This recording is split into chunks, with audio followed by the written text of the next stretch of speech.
I would like, first of all, to thank the organizers, the EEL events, to invite me to moderate this panel. And we are very keen, Croatian Private Equity and Venture Capital Association, to have been supporting these events since 2012. And on this panel, we have a very distinguished audience today. So let me provide you with a quick introduction to my speakers today. I'll introduce them by name and title and the company they're representing, and I'll give each one a brief opportunity to introduce their activity in the M&A space currently. So here with me, there is Klaus Vukovic, a managing partner at Altranta CE. Klaus, can you please briefly introduce yourself? Yes, good morning, everyone. Very excited to be on this panel. Although we can't see anybody, we can hear each other at least and see each other. I co-head the investment banking activities of Alantra for Central Eastern Europe. Alantra is a global investment bank focused on the mid-market. Our main product is M&A advisory, which is something we do globally, as well as M&A related other advisory services in investment banking. Our team is based in Vienna for the region, and we cover the entire SE region. CE is a very strong focus of our group historically as well, here in our part of Europe. We've been very active in 2019. We remain quite active right now as well. Deals that we worked on or announced in 2019 include advising the Slovenian Post on their acquisition of Inter Europa, advising Amethyst, the healthcare company, in the context of a recapitalization they did, selling Adeplast on behalf of the owners to an international group, and also selling Trimo in Slovenia on behalf of Innova Capital. So we're very active in the market, very busy, and looking forward to the discussion. So, I would like now to ask Razvan Bushkaru, partner and financial services and advisory leader at Mazars, to kindly introduce himself, please. Thank you, Mirna,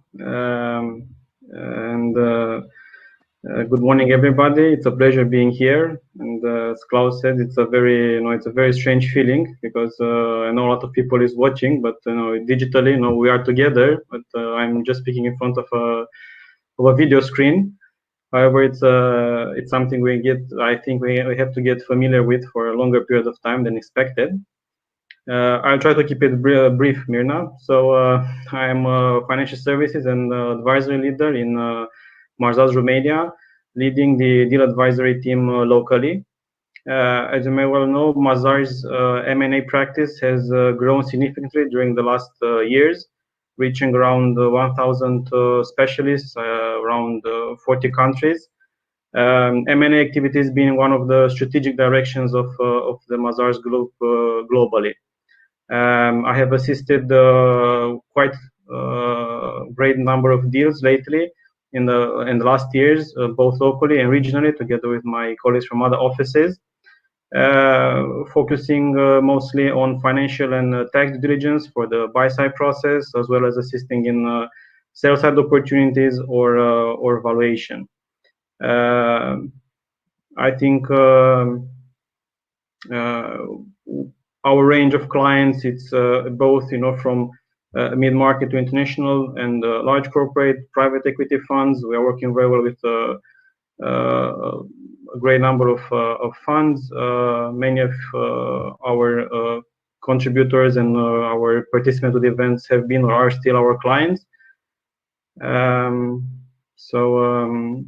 As I promised, I'm going to keep it brief. Mirna, I'm done.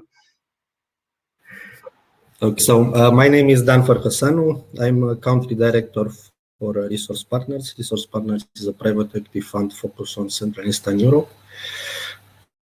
Our strategy is to support successful entrepreneurs, in growing to the next phase. We like growth. We do, organic growth, consolidation, expansions.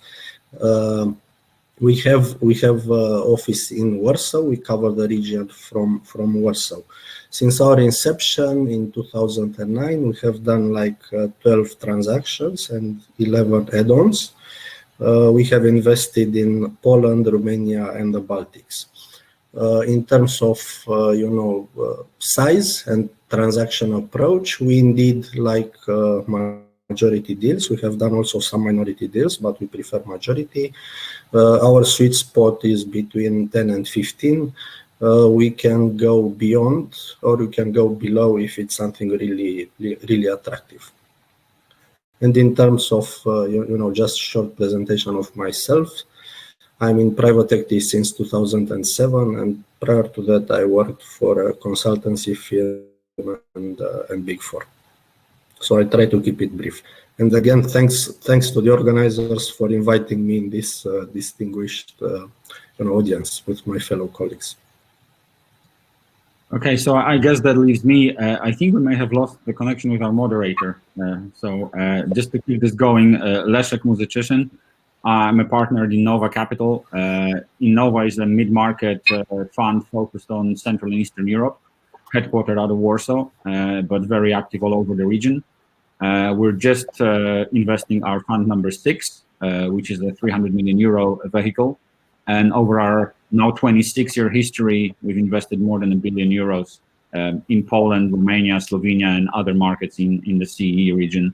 Had quite an active year transactionally in 2020, as already mentioned by Klaus, who we were very pleased to have helped us in one of our recent exits, which was definitely a mid-COVID transaction. So we'll probably have a chance to comment on that through this panel. Thank you very much to the organizers for having me. It's a pleasure being here.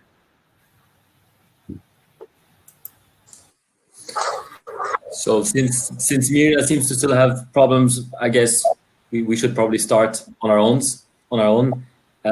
If I remember correctly, we discussed that the first theme we wanted to cover is just the state of play and market sentiment at the moment. And probably, Razvan, it's best for you to start with this study that your firm prepared and published recently with some statistics around what's happening. Yeah, thank you, Klaus. We live in challenging times, and having to predict is not very easy, and things change from one day to another. However, I think there are some trends which can be identified, and I think can be applied to all regions. Our study, it's a global study, includes private equity funds from all over the world. But however, as I mentioned, the trends, I think they're applicable for our region also. Mainly, there is a general expectation in the fall of revenues for the following period, which actually it's seen in the actual figures. According to our survey, more than 50% of the respondents, they expect a drop in revenue somewhere between 10 to 25%. Which again is in line with the market statistics. In Europe, I think dropped around 20% year on year. That's at the third quarter.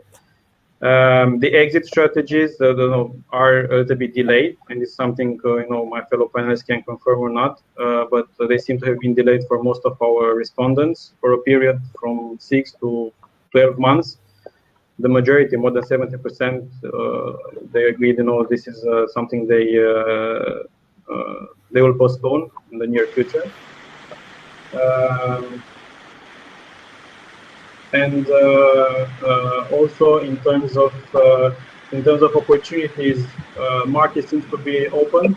So the funds are open to the new opportunities. 74% of our respondents, they are looking for opportunities.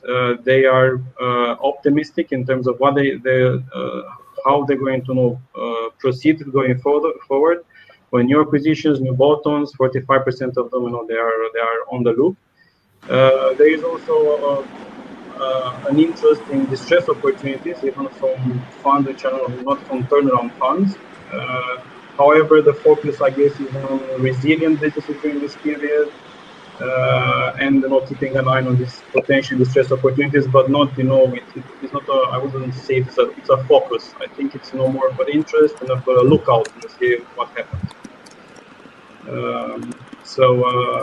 In terms of mid-market, I think seeing the latest transactions, I think it's a big difference compared to the other segments. I think the market was a bit flat and decreasing during this year. I think the levels are quite similar to 29, according to some the merger market study, which is pretty different compared to high tickets, which in Q3 this year had a big jump compared to Q2. So I'll stop here, leave my floor to my colleagues. I know we are on a time constraint, so Dan, Leszek, please. I mean, it's really hard to add much to the picture that you have presented, Razvan. I think our perception is that as usual in these times, there are two types of investors. There's people who really need to make deals happen, and there's people who can afford to be more opportunistic. And I think financial sponsors, as like Resource or ourselves, we're in the first bracket. For a private equity firm, the lifeline of a private equity firm is buying and selling assets. And I don't know that anyone can afford to take a year or year and a half out just to see what happens. So people have to figure out ways of operating in this environment. And I think the transaction activity that we're seeing proves that people have figured out different ways of dealing with the present environment. So deals are taking place, both exits and new investments. And there's activity by financial sponsors. There's a lot of activity by industrial buyers, by strategic investors. Mm-hmm. Fully subscribe to to what Leszek said. We are actively looking now into deals in both Poland and Romania, for that matter. I think we are just more cautious and to understand better the effect of COVID on those businesses and how resilient they would be if this second wave would last longer. But definitely we are into the mood of doing deals, so this has not stopped. So the next theme that I wanted to discuss was the opportunities in the current market. Which sectors and jurisdictions, for that matter, actually pass the endurance test? Who are the front runners? Which sectors and geographies seem to be attractive for investors? And maybe if you can answer if you can provide the answer, from the Great Reset, which I think happened sometime in March 2020 as a result of COVID. How did the deal flow change? Maybe there was a first and a second cohort. Now maybe we are seeing already a third cohort as things in Europe in general are getting worse. Things are certainly very different now than they were back in July and August. So who wants to have a go at this question first? Maybe I can ask Leszek. Thank you. I think there's definitely been a kind of stop in March, and we were actually fortunate enough to sign one major exit for us on March 13th, which was literally the evening before the lockdown in Poland was introduced. And then we saw a few weeks at least, which then turned into a couple of months with limited activity. Our sense was, and I'm now talking on the exit side, so on companies we were trying to sell. Now, our sense was that people were collectively trying to figure out what was happening and how the lockdowns, how the slowdown in economy, how the distractions or aberrations in demand and supply were going to affect the companies they were looking at. And from our perspective, the activity has resumed probably towards the middle of the summer. And that's when things got active again. And I think my interpretation of that was that the people that were focused on deal making just needed a few months to see, okay, what was going on? How was this going to affect companies? What were the trends that they were starting to see? And once people were able to build kind of, the toolkit to interpret how COVID was affecting the performance and how much of that was temporary and how much of that was likely to be permanent, I think they figured out ways of working with that data. And in our case, the exit activity, certainly in the case of two assets, one of which Klaus can also comment on because Alantra was helping us on the sell side, has resumed in earnest probably in late June, early July, and then led to the conclusion of the transaction in, I think, September. So there was clearly a pause, but my sense it came back within say 3 months from the beginning of the worst lockdowns in across Europe. Mm-hmm. Maybe Klaus, you want to comment on that since you mentioned these two specific sectors, and so there was a reassumption of the activity. But also currently, how do you see the situation in the market?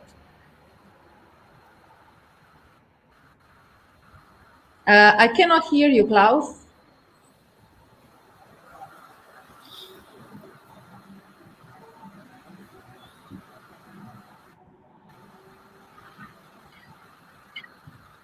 Hello?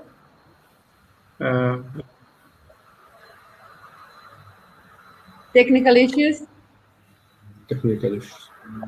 Okay, maybe Razvan, can I ask you to comment on? Yeah. General feeling or among our clients was, that March, as mentioned, was, kind of a new start. A lot of transactions were put on hold. So there was a lot of, even before it, there was a lot of vibe, a lot of interest, and a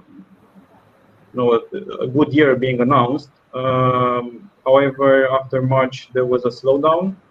There was not, companies basically and investors were expecting to see what happens. I think it was a general feeling among all of us. This continued throughout Q2. Q3 it was more active. I think we can see it also in the number of deals which were closed, big ones as well as on the mid market. I think there was quite a good quarter. Some of them they have already been discussing even before March. We're just starting during this Q2, Q1. I think the sectors which were very active, and I think might continue to be, was the technology one. This I think was most common for globally, less on the CE region, but had a good performance in terms of deals, as a sector. Also, there was for region, I think financial services is something which was in Europe was good, not because of mid-sized deals, but because of some big ones, especially in UK.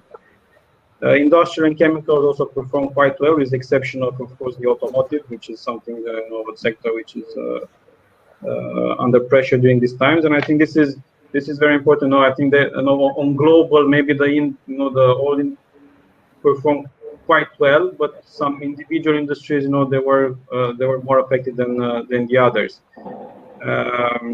Still on mid-size market, I would say that the jump, in figures is still to be expected. We'll see how Q4 will look like. However, Q3 was a promising one, according to my view. Mm-hmm. Okay, and then maybe you want to comment a little bit also on the effects on COVID-19 reset and pandemic in terms of the sectors and countries, which has been, where do you see the deal flow, both, since March 2020 and currently? Mm-hmm. Yes. Thank you for the question. So prior to COVID, actually in March we were negotiating a deal in Romania in the HoReCa sector, and it was really great company, focused, good management. I mean, focusing on corporate, they're really strong. Now the deal was shelved and it is killed. So this is just one example of a sector which will probably not touch it, will not look into it for the next 18 months. So HoReCa for us, it's gone. For us, once COVID started in March, we did pretty much what Innova did. So for a couple of months, we simply focused on portfolio. We were unable to assess at that time how long this would be, and the impact of this pandemic. it was a totally, unexpected event. Starting with summer, we started to, as of summer, we started to look again into new investments. I would say now we are, we like consumer. We did a lot of deals in consumer historically in the past. So we'll continue to invest in consumer. Food production, technology for sure. We are looking at a couple of opportunities in Poland in that respect. Those I would say would be the sectors. One sector which is gone for us, unfortunately, it's HoReCa, so we will not invest into it. Mm-hmm.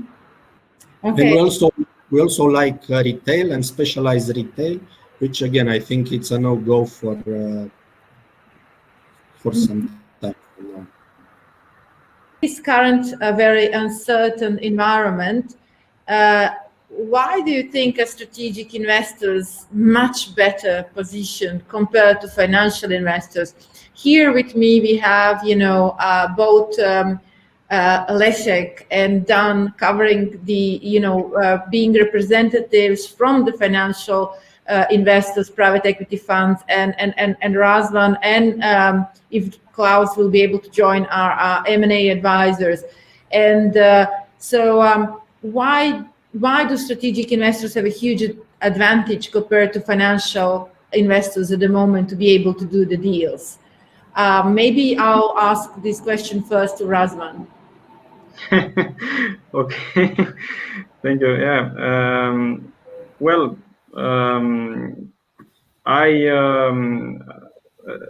I think one of the reasons could be the fact that the financial investors, many of them are experienced. They have in the past they also have undertaken such maybe short or medium-sized crisis. They know how to deal during this period. I think there was a great amount of liquidity before the pandemic, applicable, I guess, for all the sectors.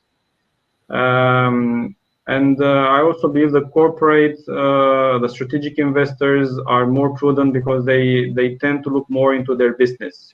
These are periods when you don't know how your business will look like in a couple of months. They are reshaping their forecasts. They are reshaping their forecasts. We have now the second wave, and of course there is prudency. For example, some of our clients, when they told us, look, we are still looking at the opportunities, we still want to be there, but we are on hold because we want to see how things are going. So I think financial investors, and this will be confirmed by Dan or by Leszek, they are more open, more how can I say, more opportunistic during this period, more secure on themselves. They know the market much better, so they know where to go. And I think also in terms of figures it shows, because globally, but also at European level, the market, the M&A share of private investors in M&A market has increased quite significantly compared to previous period. According to Merger Market Report, in Q3, I think it was more than 90%, in Europe, which is quite good compared to the historical trend for private equity investments. Mm-hmm. Thank you so very much. Can I maybe now ask Dan and Leszek, from your experience of being a private equity investor, do you feel that you have lost out a little bit in certain investment opportunities compared to strategic on a specific deals that you have seen since March 2020, or that you're seeing at the moment? Dan? Well, yes, I would not call it, like they have a huge strategic advantage, because sometimes they have, sometimes they don't. I've been in several cases of auctions where the owners, they did not want to approach trade buyers, just PE funds, because essentially PE funds, due to proper structuring, they tend to offer better alignment of interest to the sellers, especially when there are several sellers, several founders, when there is a founder which still wants to remain with a significant stake in the business and benefit from the future growth of the business. This is much more difficult to achieve with a trade buyer. It is true that the trade buyers, they have a different investment horizon and much cheaper cost of capital. On the other hand, we tend to build value in the company much faster and provide, as I said before, better alignment of interest. So I would not advise an entrepreneur to remain in a 70-30 structure with a trade buyer, just to give a basic example. But I would advise him to team up with a PE fund. So I think it's more of a balanced approach, and not to mention that I have seen or I have heard of cases where a deal with a trade buyer was effectively agreed at local level, and then it was terminated. It did not get the approval at headquarter level, somewhere in London or somewhere in New York, which should never be the case with us. So I think there are pros and cons in both cases. I would not say that they have a better. They have the angle over us. Thank you very much. And Leszek, what has been your experience? I think there are two sides to what we do, right? There's investment activity where we compete with trade buyers, but there's also the exit side where we try to sell companies to them. And I think having a large universe of very active trade buyers willing to pay good prices for assets is a good thing on one of these sides, which is the exit side. And obviously we have been the beneficiaries of that in our activity this year, having sold 3 companies, and each one of them above the base case that we had assumed when we went in. So obviously it's hard to be upset with that. I think on the other side, and I guess that's the crux of your question, is competing against them for assets that we try to buy. And I think this is a little bit of a mixed bag, because obviously the strategic investors have the advantage of having cheaper cost of capital on the equity side, definitely. They have better access to leverage, especially, Poland may be an outlier here, but in countries like Romania or Southeastern Europe, I think it's generally a little bit easier to access those from a pan-European strategic level as far as raising debt, as opposed to doing it just purely on a local credit level. They also have a much longer time horizon. We invest for 4 to 5 years, and if next year is going to be very uncertain and very difficult to predict, for a financial buyer, you're signing up for a lot of valuation risk, you're signing up for a lot of uncertainty, and a 1-year disruption to a 5-year holding period could have consequences. I think for a strategic buyer that is entering a new market, seeking a new platform, establishing a permanent presence, next year is much less of a consideration when they have a 10, 15, 20-year time horizon for a strategic reason. So I think that's definitely an advantage. I think obviously, as Dan said, if it's less than 100% of the company that's for sale, I think financial investors continue to have the edge, because we can ensure alignment for the remaining minority shareholders and for management much better generally than an industry buyer would. But I think the activities of strategic buyers will continue, and the reason for that I think is very simple. It will be difficult for corporates to predict next year, and budgeting for next year is going to be very tricky. No one really knows how long COVID will continue to influence the economy. No one can predict with any certainty how consumers and how businesses will behave. So I think projecting organic growth becomes quite challenging. One thing everybody knows they can try and do is go buy companies and integrate them. And I think consolidation will be a very strong theme in a number of boardrooms for the coming 12 to 18 months. And I think this will continue to drive the activity levels of strategic investors. Okay, thank you very much. I'll now try to answer the same question to Klaus, and I hope we can hear him now. Klaus, what is your view on the strategic versus financial investors? Are strategics now better positioned to actually be able to invest compared to financial investors such as private equity funds?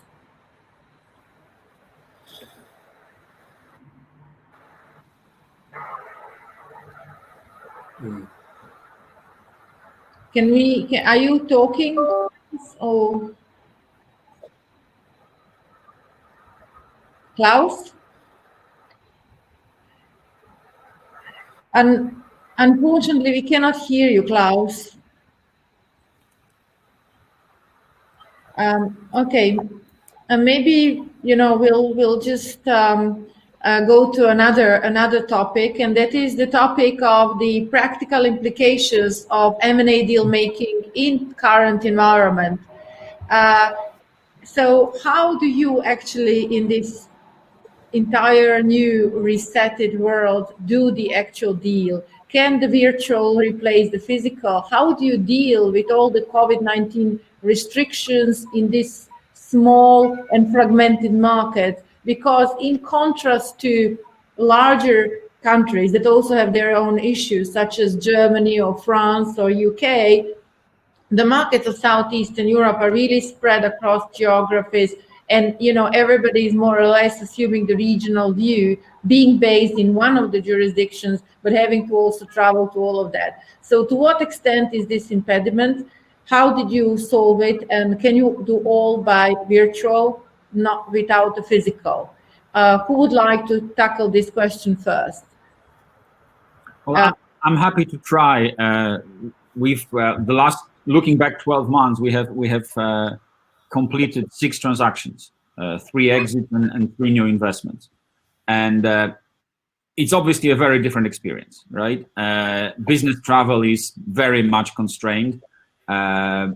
Management presentations in a boardroom with 20 people attending, I think for a while at least, have become a thing of the past and a distant memory. So there's a lot of video conferencing. There's a ton of interaction being done this way. I think the technical execution of a deal, in my mind at least, and that's just obviously my view, is much less of a problem. I think the conduct of due diligence, the legal work, all of the documentation work, that can easily be done without physical interaction. And you're working with professional advisory firms. Everyone knows what they need to do. There's a kind of standard form deliverable at the end of the process. So I think that's easy. I think the part that is difficult is not being able to just build the face-to-face physical connection with people, and just building the rapport and kind of, reading the body language even is different on video than it is in a meeting room when you're sitting with someone face-to-face. So I think that's the bit that I think I certainly miss the most.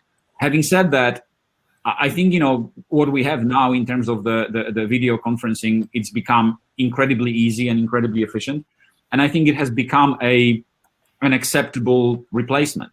We've done 3 of those deals that I've referred to. We have done 90 to 100% remotely, with really almost no physical interaction. And 2 of them were actually investments where we backed entrepreneurs going in as an investor, providing the company with capital. And those used to be, very involved. There was a lot of meetings, a lot of interaction, a lot of back and forth. Well, now we've replaced that with extensive video conferences and very, very limited number of meetings for obvious reasons. And it works. So I think it's doable. It's new. It's uncomfortable. We're all going to have to get used to it, at least for the next few months, few quarters maybe.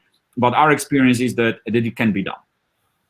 Dan, as he is also an investor, have you been closing deals virtually, and how do you feel about it? Can virtual replace physical? We haven't closed any new deal this year. We are in some processes now, and we are trying to do as much as we can virtual, to be honest. And this is replacing to a certain extent the physical contact. What we still want to do, and it's becoming more and more difficult to actually happen, is visit the asset and meet the seller, meet the founders, the management, and this is becoming more and more difficult. We always prefer to see what we are buying. So far, we managed to do that. Probably in the foreseeable future, in the next 2 months, this will become more difficult. Like Leszek said, I don't think it's going to be an issue, negotiating the deal per se, that sort of, term sheet, due diligence in the virtual data room, SPAs, shareholders agreement, this type of stuff. But still, you would need to essentially, like I said, see what you are buying. So far, we managed to do it. we'll see what the future brings. But I think so far this approach with Zoom and all the video conferences is working. We are trying to have a mixed approach.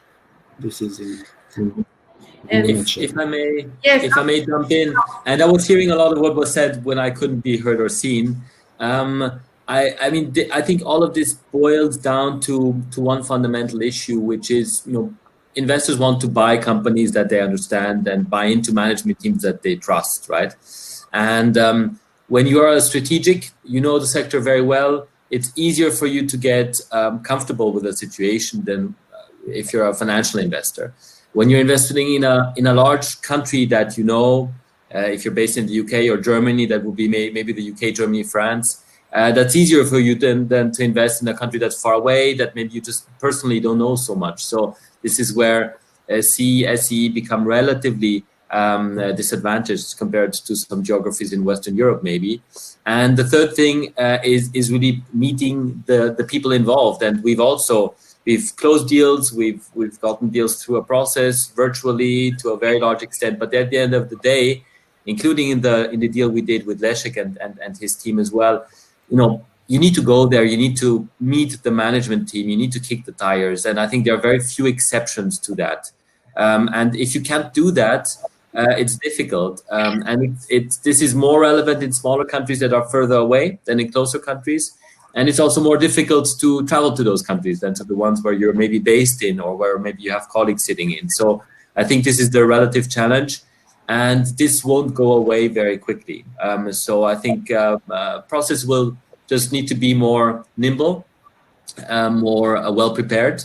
And this is where we see our strength as advisors, of course, to make sure our clients are prepared for all eventualities and that you don't lose traction in these processes, which is, of course, the big challenge, right? When everyone is just locked up at home and making sure they have enough, toilet paper in the storage room to make sure that people stay focused, that you kind of deactivate the process as you need with the right number of parties. That's really the big challenge right now in execution, and it's linked to practical realities of travel. Okay, thank you. We don't know the toilet paper puzzle. I don't think that will be ever solved. But maybe Razvan can enlighten us a little bit on practical implications of conducting deals. You work as an advisor in the M&A space. So, how successful have you been to actually work in the new reality? So as mentioned here, for us, the financial advisor, even before the lockdown, most of the work was done remotely, and we connected, had all the tools necessary, to do this remotely, including, access to VDRs and, all the reports template and everything. So from this perspective, I think little has changed. What I think is most significant is, as everybody has said, is the personal touch, basically. So meeting the target, the management presentations, where you get the feeling of, the people present, where you're able to connect, where maybe things are said which you cannot see them in a presentation, or maybe things which are not very comfortable saying over a video call. And of course, visiting the assets, it's an important aspect, and this is something which all of this, I think, goes to the building trust, which I think is very important in transaction. And I think there are targets, and there are who are investors which go past this and are very comfortable with what they experience right now. Some of them not quite. I would say also a positive thing in this, distancing, if you want, or moving more to the video calls, because I noticed meetings are arranged much more quickly. So, and with more diverse people from various countries. So even before it was also used, but not as now. So now, if I have to, if we have a call with an investor, maybe they have representative in different continents. It's just it's a click away. I see it is more easy. People are more, because there is no other alternative. In the past, I'm going to come in 1 month, in 2 weeks, in 3 weeks. We're going to meet, and let's wait until we meet. But now it's just a click away. So yes, because everybody knows it's little chance to meet in 2-3 weeks, or it's a high risk, we never know we're going to meet. But so this is what we have noticed, kind of increase in connections through video calls, but this loss of personal feeling, personal connection between the participants, which in some cases, especially in Southeastern Europe, I guess, where a lot of entrepreneur businesses have been built and are now on the stake, I think might be an issue going forward, I think. Okay, thank you. Thank you very much for that. And I want to just move to one of the key topics in current deal-making environment, and that is how to do the valuation. There is so much uncertainty. So how do you value with the absence of clear benchmarks? Because the benchmarks which have been valid prior to COVID-19 crisis are probably not applicable. So how do you meet the expectations on both buy and sell side? And are these expectations realistic? Klaus, would you like to start perhaps? Yeah, thank you. So valuation is always an art as much as it is a science, yeah. And I guess in this environment, if you were to try to be extremely arithmetic about your valuation of a business, you will find it difficult because many assumptions at the moment are very difficult to make.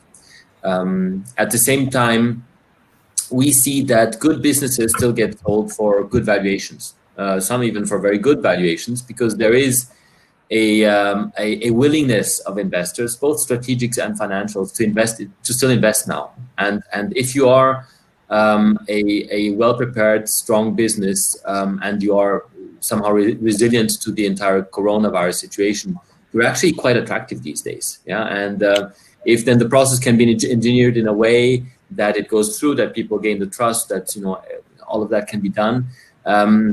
Valuations are good and businesses get sold. So it is about preparation, because there is a bifurcation in the market. There are the good assets and there are the less good assets. Less good assets, people just don't feel prepared these days to jump over certain hurdles anymore. But if you're well prepared, the valuation will be good, and people will look at benchmarks pre-COVID as well. For lack of more information, of course, they will rely less on, let's say, relative valuation methods, more on intrinsic valuation methods that have to do with your cash flows, your profitability, with the business itself, which is the way it should be in reality. Yeah. So that's the sort of the valuation per se. The other things, of course, bridging the gap between buyer and seller expectations potentially. There, we all know there are ways to bridge that gap. There are ways to build in earnouts, to build in path to control, or depending on where you start, in the original transaction and where you want to go as an investor. But you have to remember that sellers are also more motivated to sell normally, right?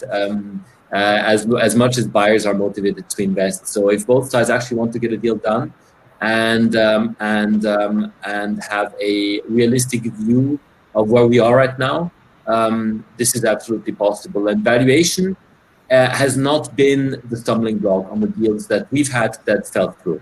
It was the lack of trust, which is, as we mentioned, more difficult to build if you cannot leave the meeting room and go for a walk together, or go for a coffee next door and just have a few people or the actual decision makers do this face to face.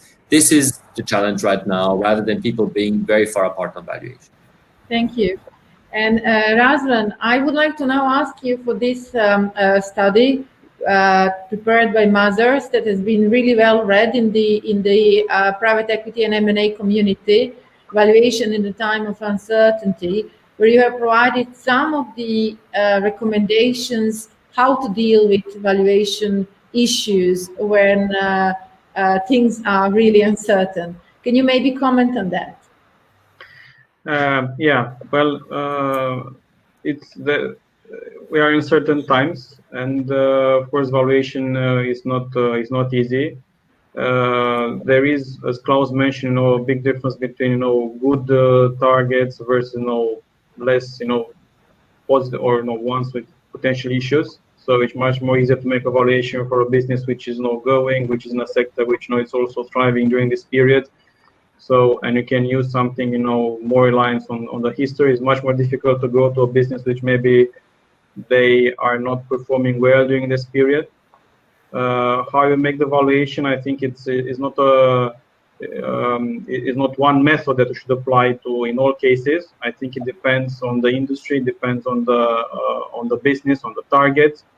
And I think a combination of more methods, as described in our study, it's best, because sometimes you can adjust the multiples a little bit too low compared to what actually the business is doing or will be doing. So having a look at the market, at the sector, it's good. And unfortunately, I think there is still a good track in 2020 in terms of markets, how they go. So there is a history, so you can have a track record. You can look at the market, you can look at the peers. And in terms of multiples, I wouldn't say they were adjusted significantly. Even to some sectors, for example, technology, I think they quite a little bit increased, and I think this is also to this good business versus less good ones during this period. It's on the base, how you evaluate EBITDA and other indicators. I think this is where you can make some corrections. And from what we've seen, is just an open discussion between the investor and between the targets, or between the partners. Basically, they are discussing. You look at the pre-COVID period. You try to use average as much as possible. You try to normalize as much as possible, but at the same time, you have to be fair. You shouldn't go much lower than because we're going to recover in a period of time. In a couple of months, this will be over. And people are waiting that. And so a combination between method, an objective view on the market, a critical understanding of the business, of the sector, a good understanding between the partners, and of course designing some mechanisms to allow for this uncertainty during the next period. There are various mechanisms. They were also discussed during the yesterday's session, where private equity and they can use different mechanisms, to ensure a little bit, this gap that we might have in valuation.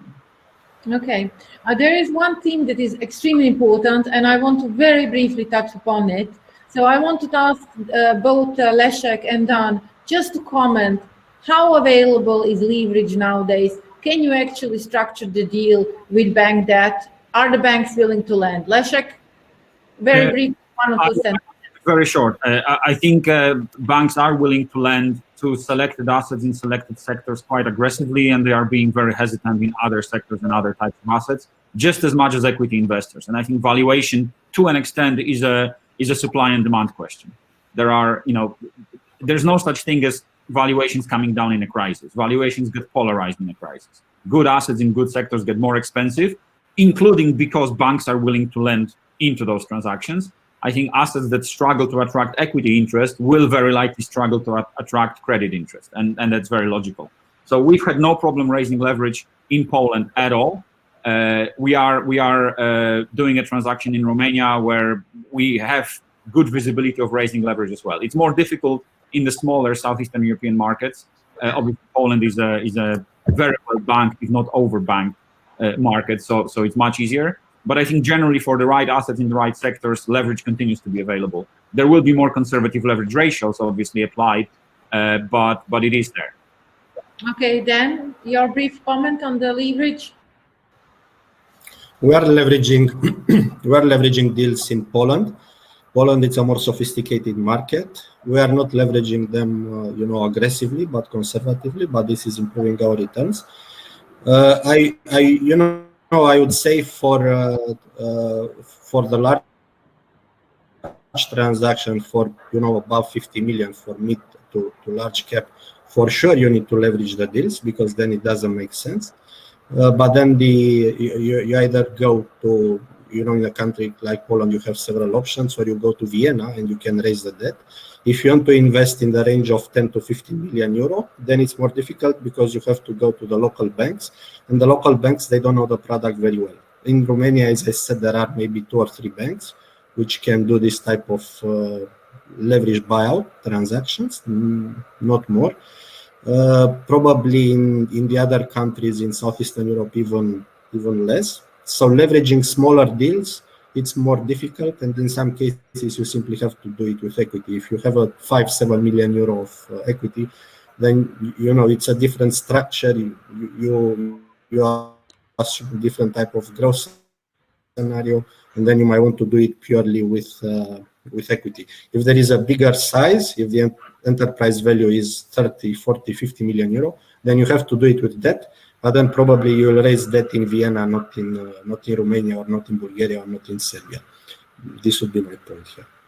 Okay, thank you very much. And unfortunately, we are running out of time. So I want to give all of my panelists a chance to have one concluding and punchy statement about their feeling and the outlook on the prospects for the M&A in mid-market activity for 2021. Is it thumbs up or thumbs down? Or is your answer depending on the specific opportunity? As Leszek has mentioned, the market is going to be polarized towards good opportunities and probably going to disregard for the foreseeable future the bad ones. So who wants to start? Razvan, would you like to tackle this question first? Just one single statement, please.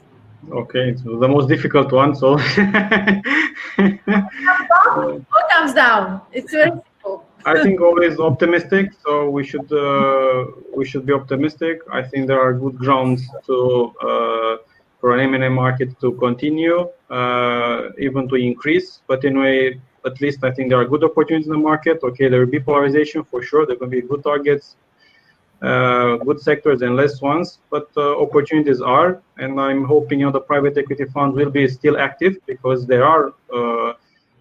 There is the need of liquidity, there is the need of investments, and I think we cannot stop, and we should not stop. Okay. Wow.